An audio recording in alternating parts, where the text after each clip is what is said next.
Welcome to Women Entrepreneurs Radio with your host, Deborah Bailey. When I started this podcast in 2008, I was on a mission to promote women business owners, creatives, and entrepreneurs. In each episode, my guests provide resources, valuable tips, and inspiration. Women Entrepreneurs Radio is about showing women how to harness their natural strength to achieve success on their own terms.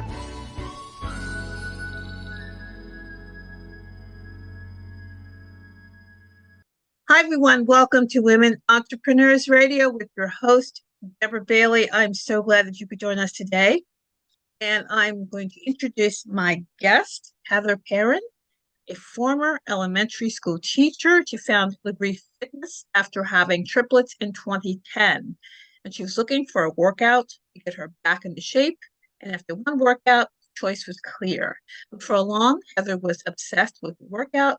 In 2015, when the kids were entering kindergarten, she decided to get certified in the Lagree Method.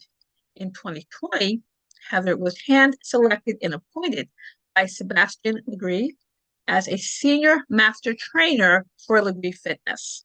Heather is also certified in prenatal and postnatal fitness.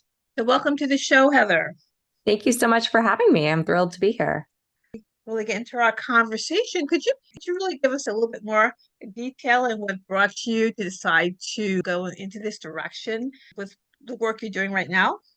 Sure, of course. So when I found Lagree Fitness, I was doing it just to look for a workout that I could get back into shape after I had triplets in 2010. And never in my wildest dreams did I think I was going to end up becoming a fitness trainer, let alone a senior master trainer for the company, and now running my own business within that company as well. So when I started the workout, I just fell in love with it. It was something that I could do for myself that was kind of, a little bit of me time after, was spending all day long with the kids. It was good for my mind, my body.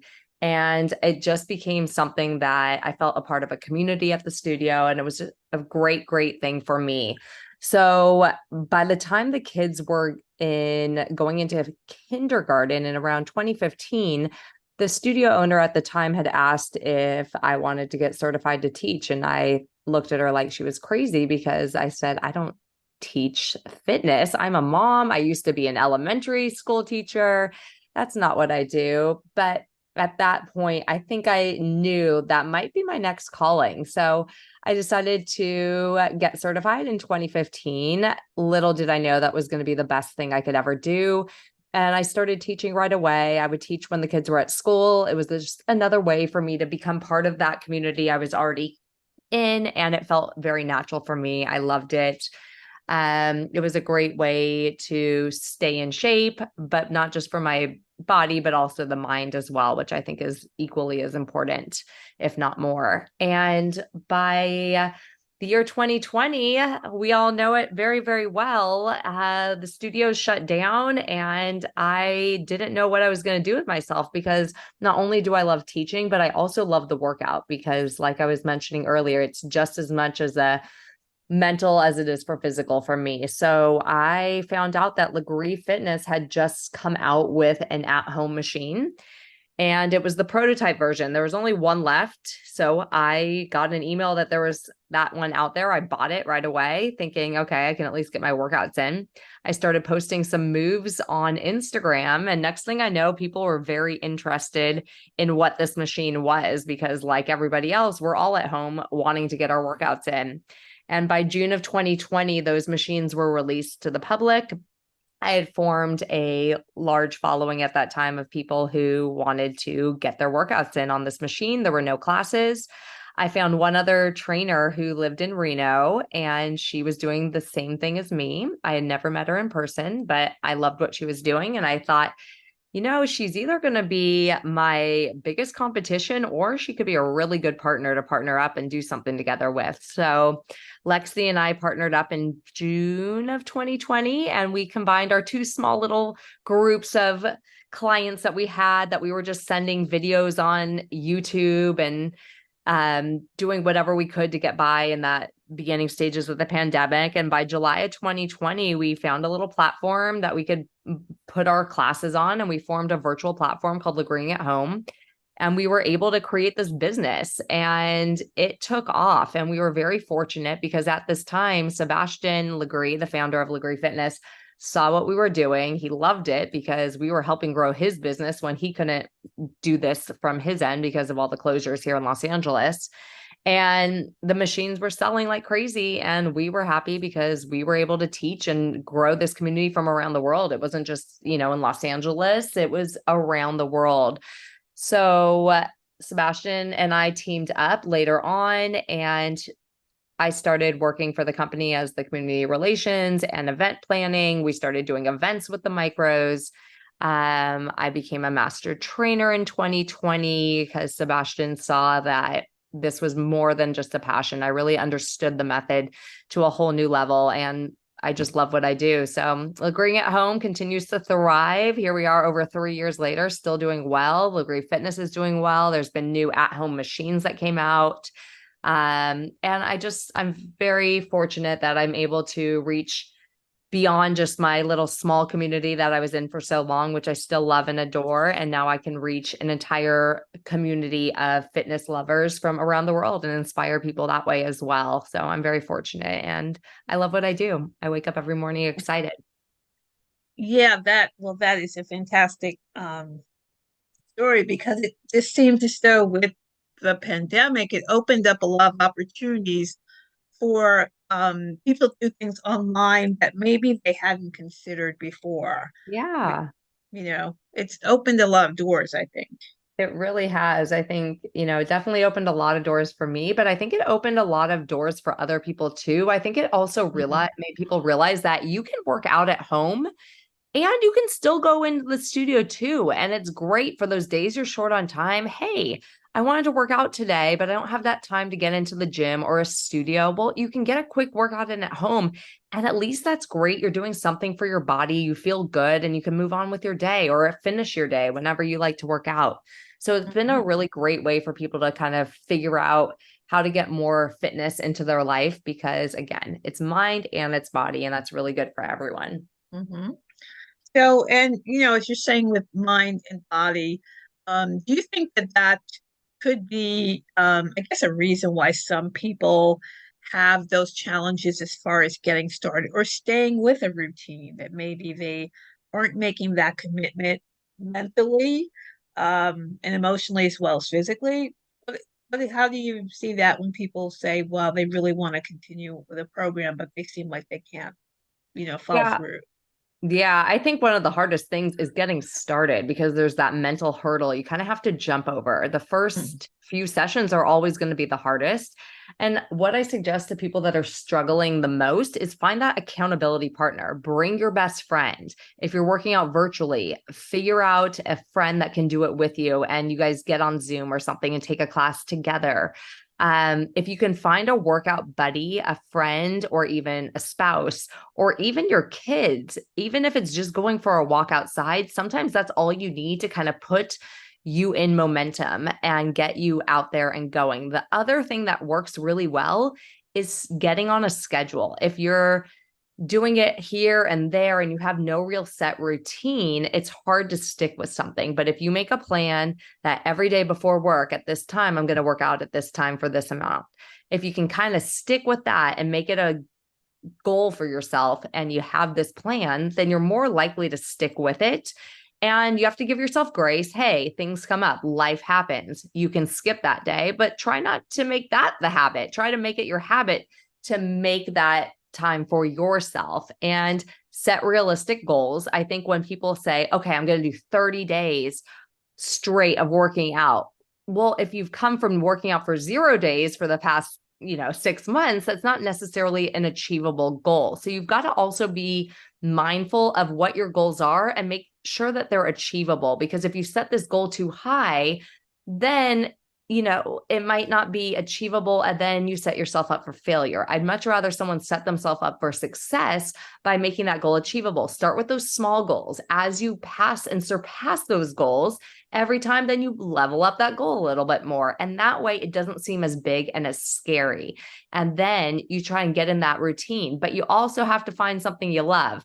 So if you don't love running, don't start running. If you don't love spinning, don't do spinning. You've got to find the thing that you love. For me, I love Lagree Fitness. It's great on my joints. It feels great on my body. It's a full body workout, so I don't feel like I have to do something else after.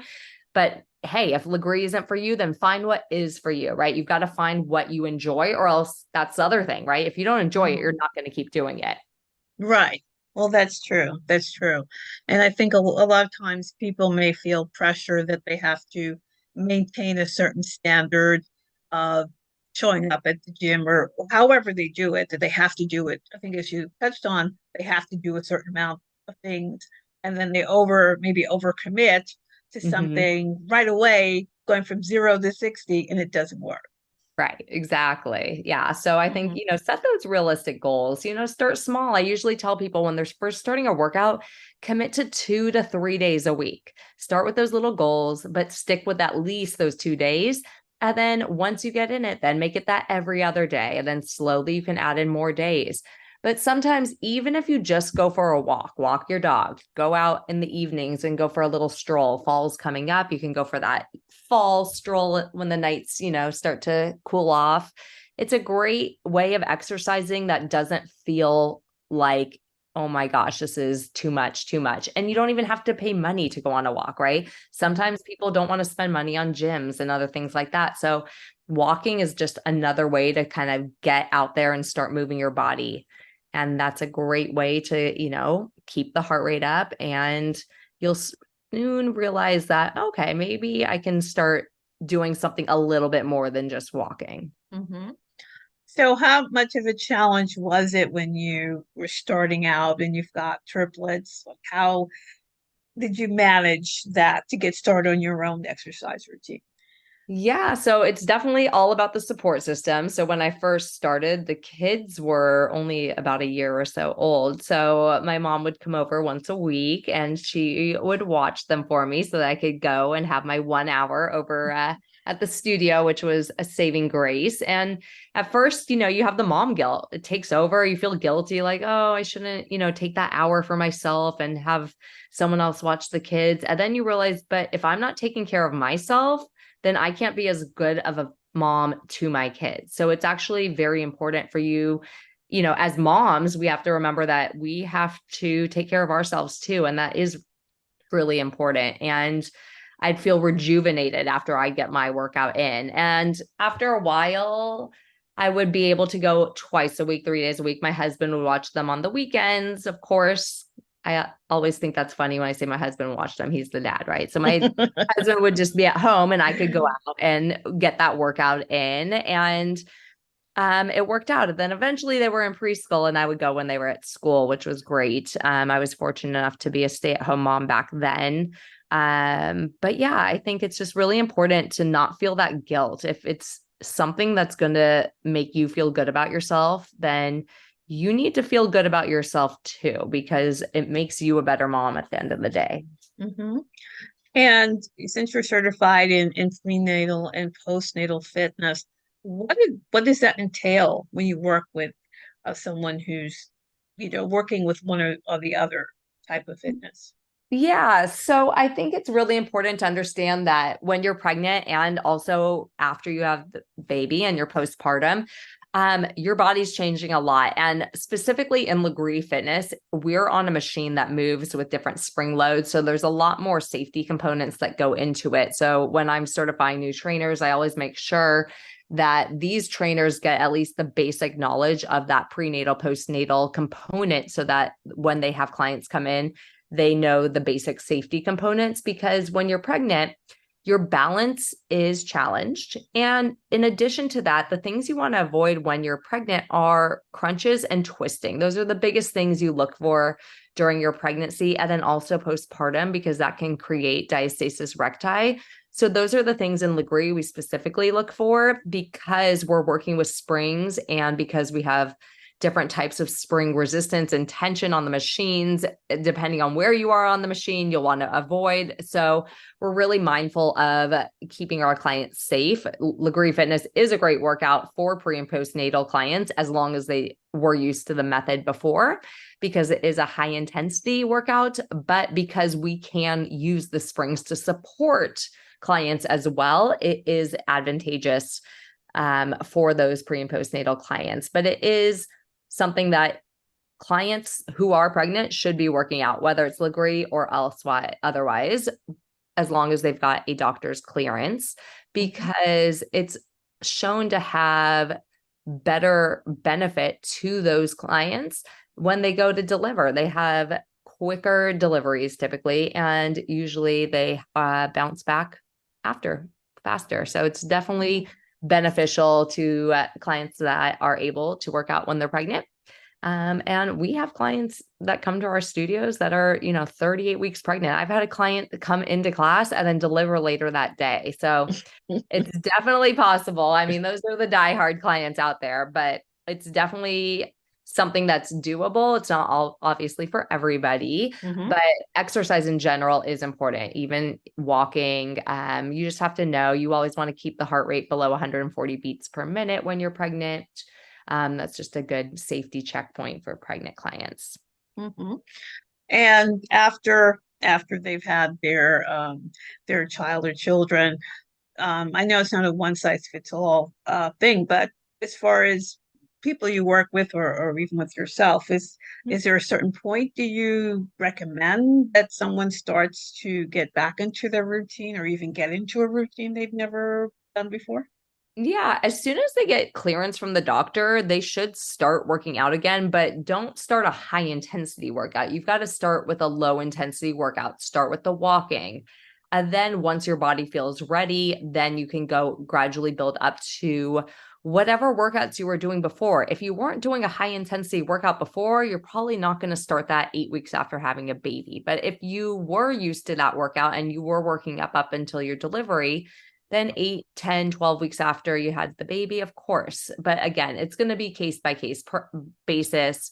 Also depends on the type of workout you're doing, whether it's spinning or boxing or Lagree or Pilates or whatever the workout's going to be. So it's really going to depend on that person and also what the doctor says. Of course, as we're, thinking about exercise and doing those things, as far as what we're putting into our bodies, is this also something that you have some recommendations for or suggestions? Yeah, I mean, I like to just tell the clients you want to eat healthy by eating clean foods and drink a lot of water, right? The best thing you can do for your body is drink water. And I'm big on vegetables. I personally am a vegetarian. My family is not vegetarian. I cook meat for them, of course. So I'm not going to tell anybody to become a vegetarian. I just personally don't like meat, the taste of it.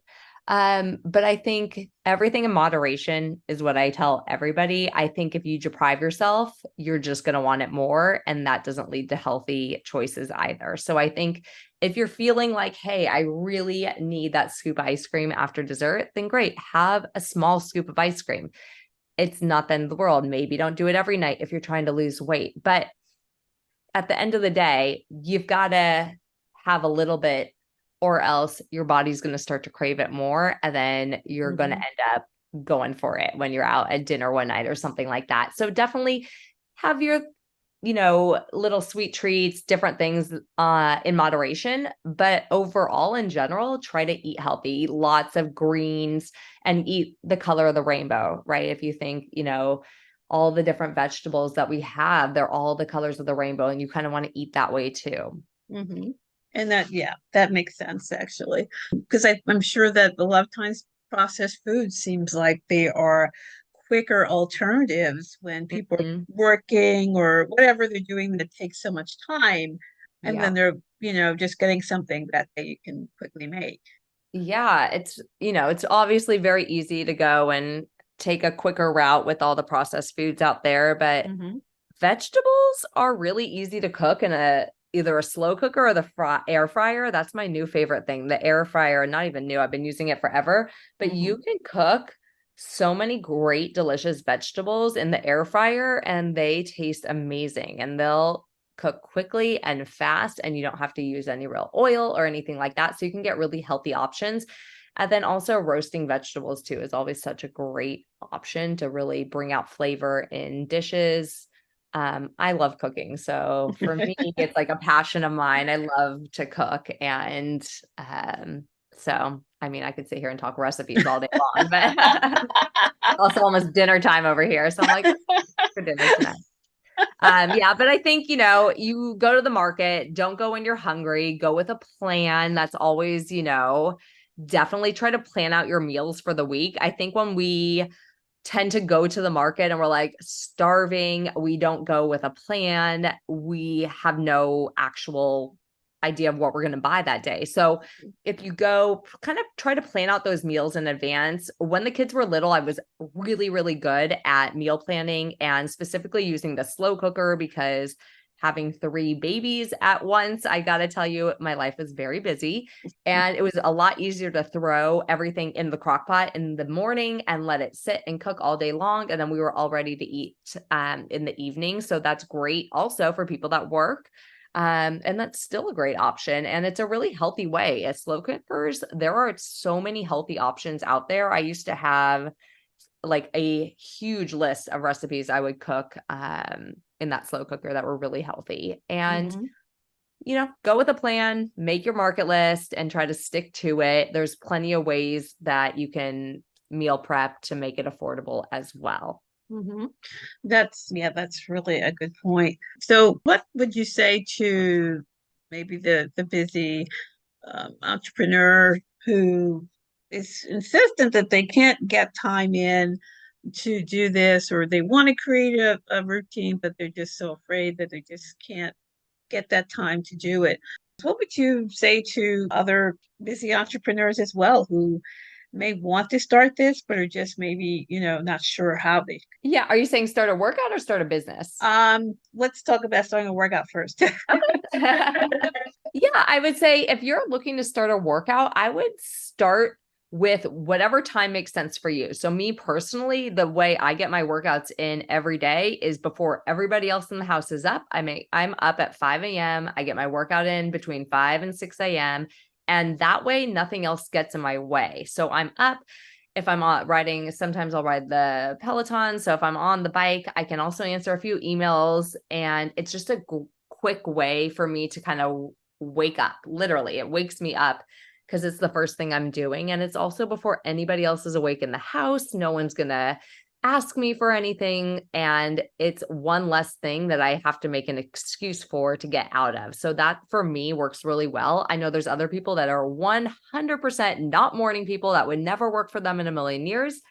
And they're going to be the evening people. For me, life happens, things get in the way. I'm tired at the end of the day. I want to be in bed at 8 o'clock.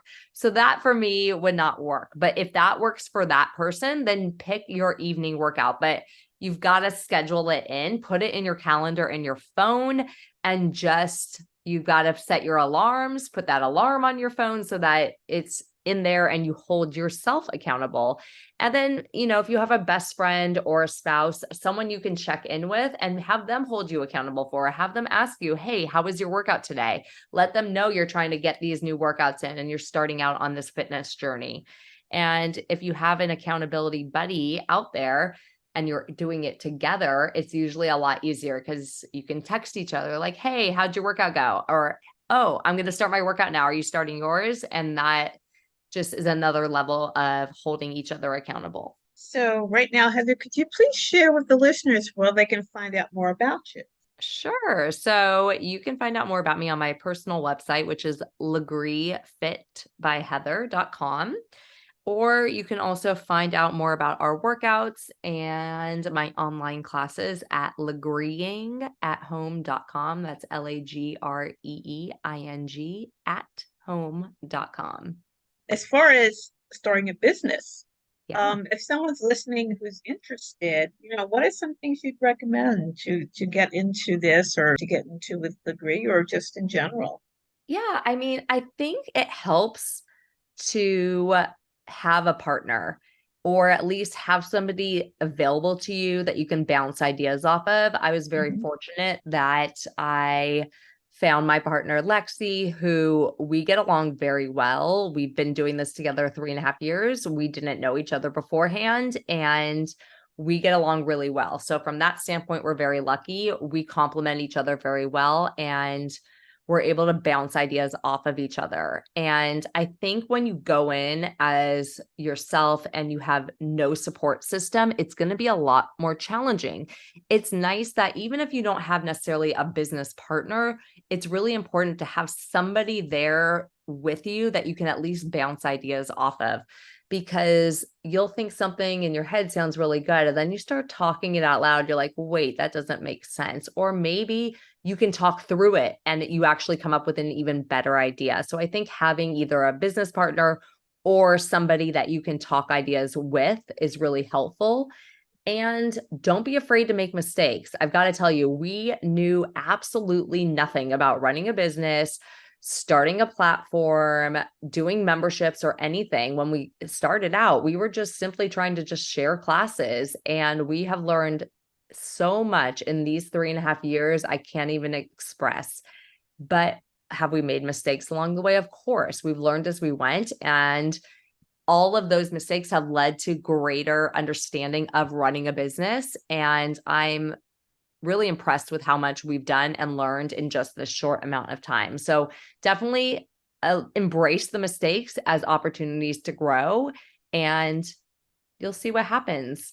That's great advice. I think often people will just be so afraid to begin because they're thinking of all the bad things that can happen, or they don't understand enough and they just talk themselves out of really making that leap. So I Yeah. think it's great to share that there are mistakes that get made, I think, in any case, but to really not let that stop you Yeah, moving forward. when we went into this, we thought, okay, well, maybe we'll do it for, 6 months or a year. And it just kept growing and growing. And we're very fortunate that it has continued to grow, knock on wood. But, I think you have to go in with realistic expectations. Mhm. And just like we talked about earlier with the workouts, right? You set that bar, start with the small goals, and then continue to grow. And as the business grows, then you set bigger goals. And I think you gradually work up as you continue on. Mhm. Well, that's a great comparison, actually. I think that's something that people will be able to really understand, even if they haven't started a business or they don't have that experience. That's definitely a comparison that they can grasp. So I think that's wonderful advice. And Heather, we're coming to the end of our conversation. I just want to know, do you have any final thoughts to share? I would say just follow your passion, whether it's exercising, whether it's looking to start a business. I would follow your passion because that's what you love to do. There's people out there that go to work every day or wake up and have to do an exercise they don't enjoy and they're miserable. But if you can follow that passion and find something you really enjoy out there, you're more likely to succeed in it, and you're more likely to enjoy your life. So I'd say Mm. follow your passion and follow your dreams. And that's great because you really put that enthusiasm into that thing that you really believe in, and just you sometimes you just never know how it's all going to work out. And it sounds like this has just been a wonderful opportunity and it really helps other people as well. So that's very positive. Yeah, that is exactly it. So I just want to thank you again for joining me, Heather. This has been a wonderful conversation, and I'm sure the listeners will enjoy that. Thank you so much for having me, Deb. Okay, everyone, I know you enjoyed it. Please share this on social media, share it with your friends, and check out Heather's websites and see if you can get started in a routine. Even if you may be talking yourself out of it, it's never too late to get started. So, once again, it's been Women Entrepreneurs Radio with your host, Deborah Bailey. Thank you so much for joining us, and we'll see you again next time. Bye bye.